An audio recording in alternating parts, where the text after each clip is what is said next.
तर नमस्कार मित्रांनो, पुन्हा एकदा स्वागत आहे तुमचं आपल्या चॅनलवर वर्ल्ड ऑफ किराच्या. आणि आज आपण खूप टायमानंतर व्लॉग चालू करतोय. तर आज आपण आळूची पानं आणली आहेत. आपण आज आळूची वड्या करणार आहोत. तर बघूया आता आपण कसे बनवतो. तर आता आपण हे देठं वगैरे कापून घेऊया प्रॉपर. हे असे वरून कापतात ते. हे काढून घ्यावं लागतं सावकाश. ते तर फाटलं तर काही नाही, ठीक आहे. तसंही आपण त्याला नंतर सगळं लावणारच आहोत ना. अच्छा, एक झालं का? किती करावं लागतं तसं? जेवढी पानं आहेत तेवढी.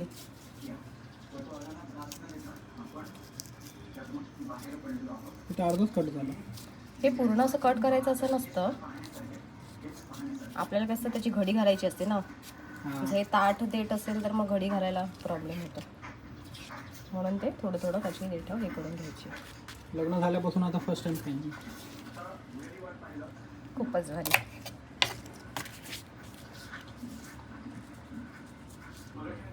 तर आता आपण ही पाण्याने स्वच्छ पाण्याने आपण आता ही पानं धुवून घेतलेली आहेत. टोटल आपण 10 पानं घेतलेली आहेत. प्लेट पण आमची मॅचिंगच झाली आहे पानांना. आता ही आपण सगळी पानं एकत्र आपण रोल करून घेऊया पहिले. आणि रोल केल्याच्या नंतर मग आपण ही एकत्र कटिंग करायला घेऊया. आता आपण ही चिरून घेऊया पानं. सगळी एकत्र आपण घेतलेली आहेत. आणि एकत्र आणि ही पहिल्यांदा रेसिपी करतो ना आपण. हो, मी पण हे बोललो तर मी पण पहिल्यांदाच बघतोय. कारण जेव्हा आजी बनवायची ना तेव्हा तिची स्टाईलच वेगळी होती बनवायची. अच्छा. आता ही तुझी पद्धत जरा मी वेगळी बघतो. ही सोपी पद्धत आहे. कुठलीही पद्धत. अशा प्रकारे आपण कापून घेतलं. आणि अशा प्रकारे आपण एकदम बारीक कापून घेऊया. हे एकदम बारीक कापावं लागते. हां, ह्याच्यामध्ये नंतर आपण सगळे मसाले बेसन वगैरे मिक्स करणार आहोत ना. आणि मग ह्याचा रोल तयार करायचा. आपण कोबीला कापतो तसं का बारीक? हां. अच्छा, ओके.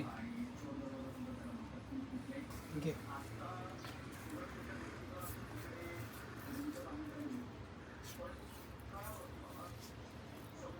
आले ना. इव्हन आता कसे एकदम स्लाइस वाटतात.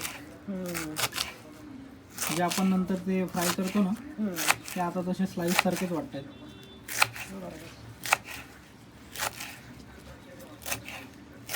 पण चांगली होती पानं ना ही. गावी अशी असतात ना पानं, तशीच आहे. नाही, तिकडे चांगली भेटतात. ते बोईगावला कसं तिकडे फ्रेश भाजी भेटते ना.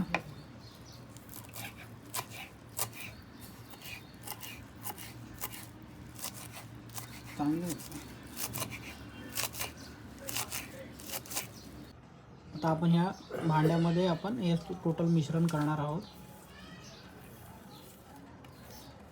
हे सगळं आता ह्याच्यातच तू करणार आहे टोटल. ह्याचं आपल्याला एक हे बनवायचं गोळा. आणि हे काय? चिंचेचं गोळ.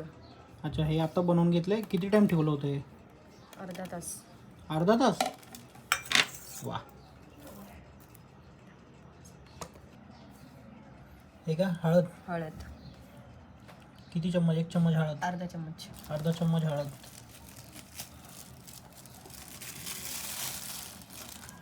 आता काय टाकताय? लाल तिखट मसाला. लाल तिखट मसाला हा आपण आणलेला आहे का तो एकदम तिखटवाला? मालवणी नाही ना पण? हा मालवणी नाही. ओके. हा 2 ते 2.5 चमचे टाकलेले. किती? 2 ते 2.5? खूप जास्त स्पायसी होईल नाही तर? आपल्या अंदाजावरती. ओके. थोडासा गरम मसाला. अच्छा, गरम मसाला किती? 1 चम्मच. अर्धा चम्मच. अर्धा चम्मच. कारण मसाल्यामध्ये ऑलरेडी आहे गरम मसाला. आणि मीठ चवीनुसार. चवीनुसार मीठ.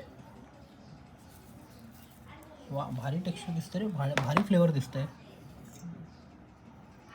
हे चिंचेचं कोळ. चिंचेचं कोळ. कोळ. कोळ. किती तास ठेवलेलं आपण हे? अर्धा तास. अर्धा तास. झालं रेडी सेटअप ना आपलं. ओके. हे तीळ आहेत, सफेद तीळ सफेद तीळ. किती? 2 चम्मच. 1 चम्मच. 1 चम्मच. आता हे सगळं मिक्स करून घ्यायचं प्रॉपर.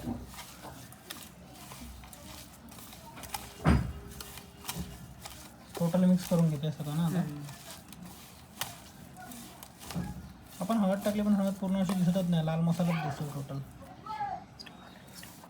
आता आपण याच्यामध्ये टाकूया बेसन. भाजलेलं आहे की असंच आहे? असं कच्चंच आहे. अच्छा कच्चा आहे. Okay okay. ते थोडं थोडं मिक्स करायचं आहे. पण कच्चं बेसन तू टाकते? हां, कच्चंच टाकतात? कारण आपण नंतर ते शिजवून घेणार आहे ना हे सगळं मिश्रण. अच्छा ओके. ह्याच्यात आधी पाण्याचा वापर न करता आधी असं हे एक जीव करून घ्यायचं. ओके समजलं. आणि नंतर मग ते एक गोळा बनवून मग ते कटिंग करणार का? आता सध्या तरी आपण ह्याच्यामध्ये बेसन घालून जेवढं ह्याला एकजीव करता येईल तेवढं करायचं आहे. ओके समजलं मॅडम. किती? 1 वाटी बेसन?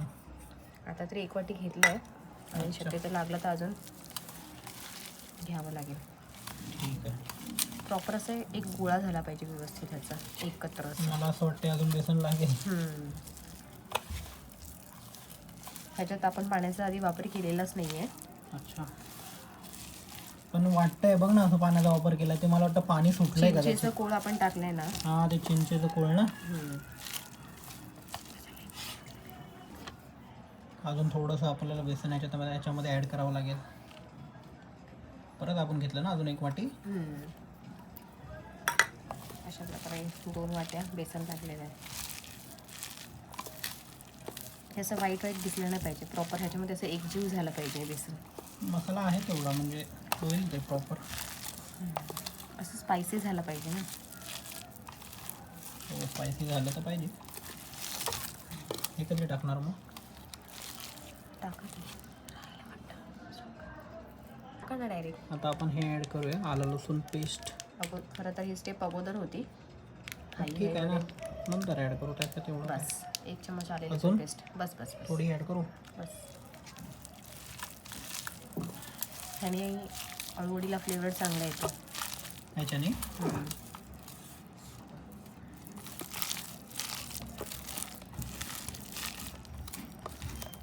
प्रॉपर मिक्स झालं दिसतंय. पण ते आपण एका ठिकाणी बघितलं होतं ते त्यांनी प्रॉपर हे बनवलं होतं माहिती आहे का तुला? एक असा गोळा बनवला होता. मग ते आपण बनवणार आहोत ना. आता हे प्रॉपर आपण सगळं ते एकजीव करून घेतो त्याच्यानंतर त्याचा गोळा बनवायचा आहे. अच्छा ठीक आहे. हातावरती घेऊन आणि नंतर मग कटिंग शिजवायचं आहे त्याला.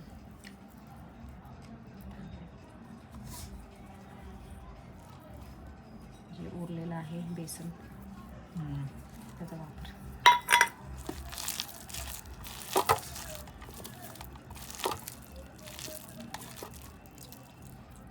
अजून लागेल काय? नाही बस. नाहीतर हे फक्त बेसनच होईल फक्त. मग कुकरला कधी शिजवून घेणार? ह्याला खरं म्हणजे वाफेवर शिजवायचं, कुकरला नाही. हां मी कुकरला लावून वाफेवर शिजवणार ना. तोपामध्ये. अच्छा तोपात पाणी असं एक झालेलं आहे. माशाचे असे गोळे ठेवणार का जिकडे? 1 मिनिट स्टॉप करा. तर आपण अजून थोडंसं बेसन अजून घेतलं ॲड केलं आहे कारण ते अजून थोडंसं लागणार होतं बेसन. अजून टाकते का? किती लागलं का बेसन आपलं? 2.5 वाटी. 2.5 वाटी? 2.5 वाटी. आता होईल कदाचित.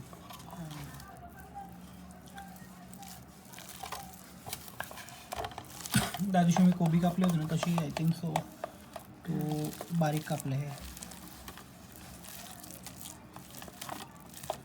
नाही आता होत आहे वाटतं.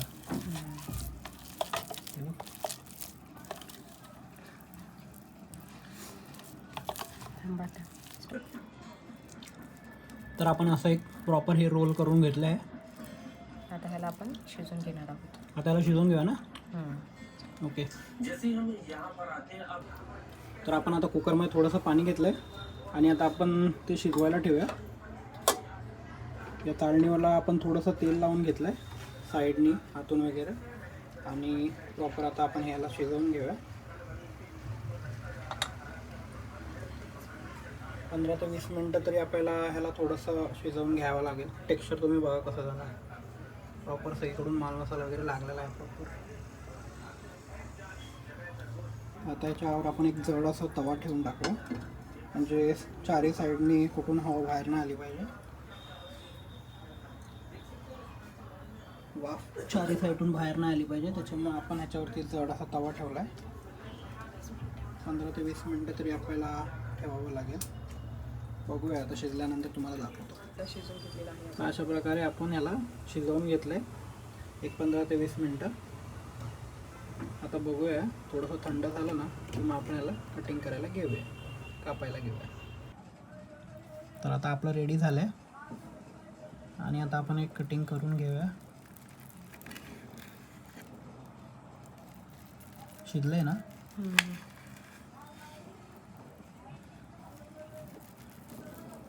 पण हे तसं दिसत नाही म्हणजे आपण जसं नॉर्मल हे करतो ना हे तर असं हे स्लाइस दिसत आहेत पण असे ते राऊंड वाले दिसत नाहीत असे गोल ते गोल. तर मग ते त्याच्यासाठी ते तसंच करावं लागतं पानांना ते लावून. अच्छा हां, हे आपण कटिंग करून केल्यानंतर त्याचे हे असेच दिसणार आहे शेप. ओके. हे असे भरीव दिसतात.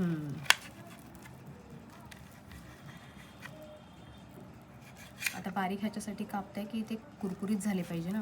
ओके. त्याला डीप फ्राय करणार आहे कसं करणार आहे? Shallow fry.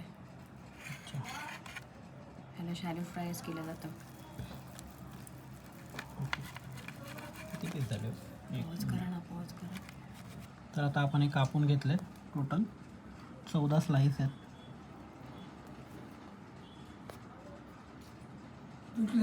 तुकडा दे मला. चांगलं झालंय. भारी झालं. आता ते शिजू आपण त्याला ओके. फ्राय केल्यानंतर अजून छान लागेल. बघू मला. हा रे स्वीटनेस पण आहे थोडा. चिंचेचा कोटात घेते. हे बघा इथून उचलते. तर आपलं तेल आता गरम झालंय मस्तपैकी आणि आता आपण डीप फ्राय करणार आहोत. घे.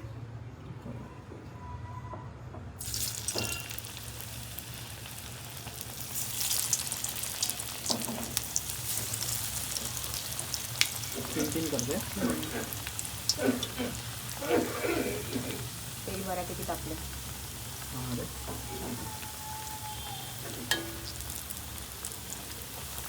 जास्त ऑइली नको करू. एकदा मला वाटतं ना मी कुठेतरी खाल्ले होते, कुठेतरी हॉटेलला खाल्ले होते काय माहिती खाल्ले होते. व्हेज थाली भेटते ना त्याच्यामध्ये मला अशा टाईपचे भेटले होते वाटतं. हां क्रंची करा.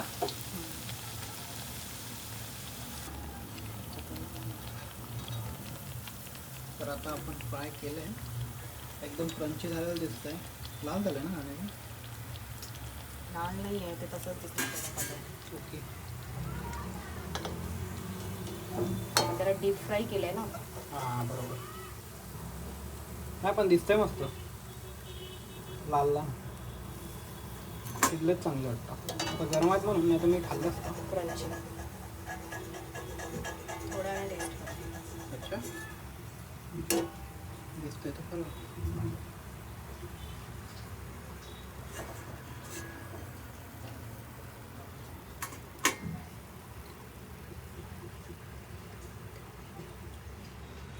अशाच प्रकारे आपण आता बाकीच्या पण आळू वड्या तळून घेऊया. टोटल आपले 14 स्लाइसेस होते. जास्त तेल मला वाटतं गरम झालं आहे. ह्याच्यासाठी असं डीप फ्रायसाठी असं तेल चांगलंच गरम लागतं. तेल पाहिजे. तर आपली आळूवडी आता पूर्णपणे रेडी झाली आहे. आपण पूर्ण डीप फ्राय करून घेतली आहे. आता आपण एकदा बघूया हिला टेस्ट करून कशी लागते ती.